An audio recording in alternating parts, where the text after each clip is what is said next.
अखिलेश जी तो बाहर है ना इससे। बिल्कुल, अभी तक उनने कोई दिमागी नक्सल का काम किया ही नहीं। परंतु सुनिए, हाँ अच्छा, अभी इसमें परंतु किंतु है। पिनाज जी आपसे पूछता हूं, क्या कोई कभी देशभक्त आतंकवादियों का केस वापस लेने जा सकता है? पूछिए, आप बताइए, कभी कोई भी देशभक्त, आप बताइए, कोई भी क्या आतंकवादियों का केस वापस लेने की पैरवी कर सकता है? क्या कोई कभी आतंकवादियों का समर्थन कर सकता है? तो जब अखिलेश यादव अयोध्या और बनारस ब्लास्ट के टेरर एक्यूज के पैरवी करने उनकी सरकार जब कोर्ट में, इलाहाबाद हाईकोर्ट में जाती, तो हमको क्या बोले कि भैया पूजा कर रहे हैं देश की, कि देश की विरोध की बात कर रहे हैं?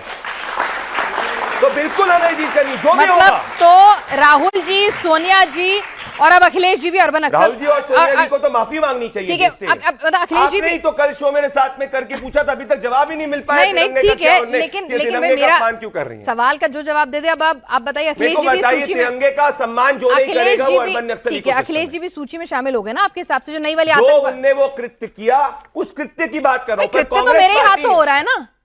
अगर कृत्य मेरे हाथों हो रहा है तो फिर जिम्मेदारी भी मैं ही लूंगी कृत्य की। जिम्मेदारी बिल्कुल है। तो फिर कौन होगा दिमागी नक्सल? मेरे ही दिमाग से आया ना वो कृत्य। बिल्कुल, तो फिर अखिलेश जी भी हो गए उस कार्य के लिए 100% हो गए। पर 24 घंटे अगर कोई एक अर्बन नक्सल और दिमागी नक्सल इकोसिस्टम से ग्रसित है तो सिर्फ और सिर्फ कांग्रेस। अच्छा, मतलब बड़े वाले बड़े नहीं, 24 घंटे 365 दिन वाले और सच्चे पूरे दिमागी नक्सल कांग्रेसी हैं। और कभी कभी वाले अखिलेश जी हैं।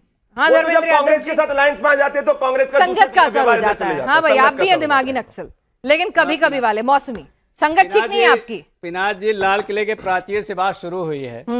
लाल किले के प्राचीर पे झंडा तब फहराया गया जब इस देश के हजारों लोगों ने, लाखों लोगों ने अपनी शहादत दी। ठीक। और अंग्रेजों से लड़ाई लड़ी गई, स्वतंत्रता सेनानियों ने देश को आजाद करने के लिए लड़ाई लड़ा।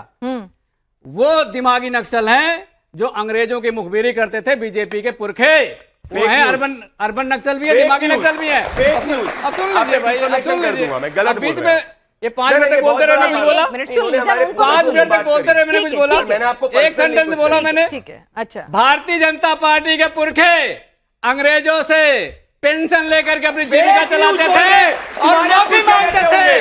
तुम्हारे दिमागी नक्सल आजादी के उसमें तुम तो ब्रिटिशर्स के साथ दिमागी नक्सल वो है क्या करते थे? इनकी जिनकी नस्लें नक्सल होती हैं वो दूसरों को दिमागी नक्सल बनाकर अपनी नस्लों को सुधारना चाहते हैं। अच्छा चलो, नस्लें नक्सल है। और सुनिए, दिमागी नक्सल वो है जो उस पवित्र जगह पे खड़े होकर के लाल किले की प्राचीर से झूठ बोले।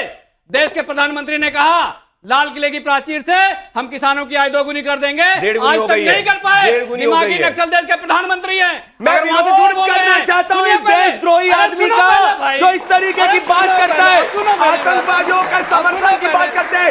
देश के चुने हुए प्रधानमंत्री जिन्हें इस देश से आतंकवाद को निस्तनबूत किया, जिसने 80 करोड़ गरीबों को गरीबी राशन दिया, 20 करोड़ गरीबों को गरीबी रेखा के बाहर निकाला, उसको आप कहते हो? इससे स्पष्ट होता है कि आप नहीं सच्चे नहीं पूरे ही हो। नहीं, आप अखिलेश जी को पूरे ही हो। अगर ये चुल्लू भर पानी में आप डूबोगे तो पानी दूषित हो जाएगा। इस तरीके की बात आपने कर दी। भाई बात तो आने दो। उसी लाल किले की प्राचीर से देश के प्रधानमंत्री ने कहा हम 2024 तक हर देशवासी को पक्का मकान दे देंगे और आज तक नहीं दे पाए। से ज्यादा गरीबों को मिल चुका है, 70 सालों में नहीं मिला। ये होता है दिमागी नक्सल। वादे ना पूरा करने पर अगर किसी को दिमागी नक्सल घोषित करना होगा ना तो सारे नेता हो जाएंगे ऐसे। तो लाल किले की प्राचीर से आप एक नेता का नाम बताइए, झूठ बोला। ऐसे नहीं, मैंने कहा ना, सोच की बात होती है, सोच की बात होती है। देखिए वादे डिलीवरेबल्स जो हैं कम ज्यादा देश के प्रधानमंत्री अगर लाल किले की प्राचीर से झूठ बोलते हैं तो उनसे बड़ा दिमागी नक्सल कोई नहीं है। आप प्रधानमंत्री को दिमागी नक्सल कह रहे हैं? बिल्कुल बिल्कुल, क्या झूठ बोलते हैं? इनका भेजा चला गया है, यही होता है सत्ता में बाहर निकलने का गया। डॉक्टर बुलाओ, डॉक्टर बुलाओ भैया। एक सेकंड प्रोफेसर धर्मेंद्र यादव जी सुनिए एक मिनट। एक तो वो सिर्फ किसी के नहीं, आपके मेरे, एक मिनट, इस देश की 140 करोड़ की जनता के प्रधानमंत्री हैं, नंबर 1 बात। नंबर दूसरी बात, भाई एक मिनट सुन तो लीजिए, एक मिनट मैं बोल लूं, एक मिनट, या आपको ठीक लगे तो सही, नहीं तो अपना आप चालू रखिएगा। मैंने आपसे सिंपल सी बात की, भाई guilty conscious is always suspicious. भाई ऐसा तो नहीं उन्होंने कहा था कि अखिलेश जी हैं, राहुल जी हैं, कांग्रेस पार्टी है। उन्होंने कहा कि भाई हथियार वाले नक्सली जो हैं उनसे तो मुक्ति मिल गई, अब दिमागी नक्सलों से मुक्ति की जरूरत है।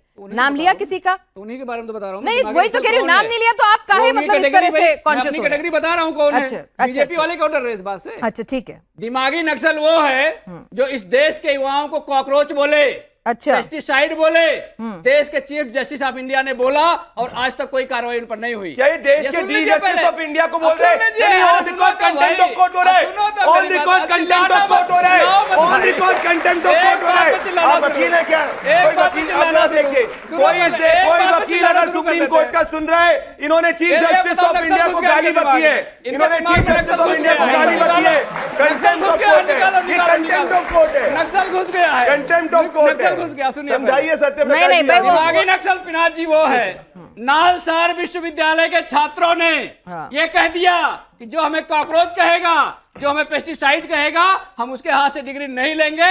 ये उनका संवैधानिक अधिकार है। वो सारे छात्र और उसके बाद सीजीआई ने क्या कहा? एक सुन सेकंड, लीजिए आधी ना। बात नहीं, उसके बाद उन्होंने कहा ना छात्रों और मेरे बीच का मामला है, आप कौन होते हैं? अब बीच वाली बात ये कहा ना अब उन्होंने, सुनो तो। पूरा बताइए ना, ऐसे नहीं पूरा होता। तो पहले सुनोगे तब तो बताएंगे। चलो बता दो। पढ़ा ही नहीं जिंदगी में, मतलब क्या बन जाते हैं। ठीक है, ठीक है। नालसार विश्वविद्यालय के छात्रों ने जब मना कर दिया कि हम डिग्री नहीं लेंगे, तो बार काउंसिल ऑफ इंडिया के दिमागी नक्सल ने आके कहा कि ये जो बच्चे हैं इनको कहीं भी इनरोल नहीं किया जाएगा पूरे देश के अंदर, किसी जिले में, किसी प्रदेश में, और चिट्ठी ला करके जारी करके उसके लोगों को बाद बताया। क्या हुआ वो भी तो उसको बताओ, बोलते पूरा हैं बताओ। दिमागी नक्सल। और 24 घंटे के अंदर थूक के चाटना पड़ गया मनन मिश्रा को। उसको बोलते हैं दिमागी नक्सल, जो भारतीय जनता पार्टी के पोषित हैं। ये दिमागी नक्सल हैं। दिमागी नक्सल कौन है? जब इस देश के छात्र नौजवान शिक्षा और परीक्षा में झारखंड में उन पे लाठियां चलाई गई, वो होता है असली बात। कहाँ है अखिलेश जी? पूरा सेंटेंस कंप्लीट कर लो। संभालो आप इनको, प्राचीर से संभालो देश के इनको। प्रधानमंत्री नहीं, नहीं। लाल किले की, सुनिए, नहीं संभाल पाएंगे। हाँ, ठीक है। लाल किले की प्राचीर से अगर देश के प्रधानमंत्री झारखंड के युवाओं के बारे में ना बोले तो ऐसे दिमाग को आप क्या कहोगे मुझे बता दीजिए। और देश के प्रधानमंत्री नहीं, मतलब एक मिनट एक होल्ड, यहाँ पे कंफ्यूजन है। मतलब लाल किले की प्राचीर से झारखंड के लिए बोलना था, बच्चों के राहुल लिए। गांधी जी देश नहीं जा के पाए, बच्चों के लिए। और राहुल गांधी जी और देश के बच्चे, बोला। झारखंड के बच्चे देश के बच्चे हैं कि नहीं बताइए मुझे, क्यों नहीं बोला? एक मिनट भाई, देश के वो तो प्रधानमंत्री ने क्यों नहीं बोला? नहीं, उन्होंने तो पूरे युवाओं के क्यों लिए नहीं बोला। बोला? ये गलत जगह फंस रहे हैं आप। लग रहा है अपना ही नुकसान करवा रहे हैं। आप अरे आप समझ नहीं रहे हैं धर्मेंद्र यादव जी, आप अपना नुकसान करा रहे हैं।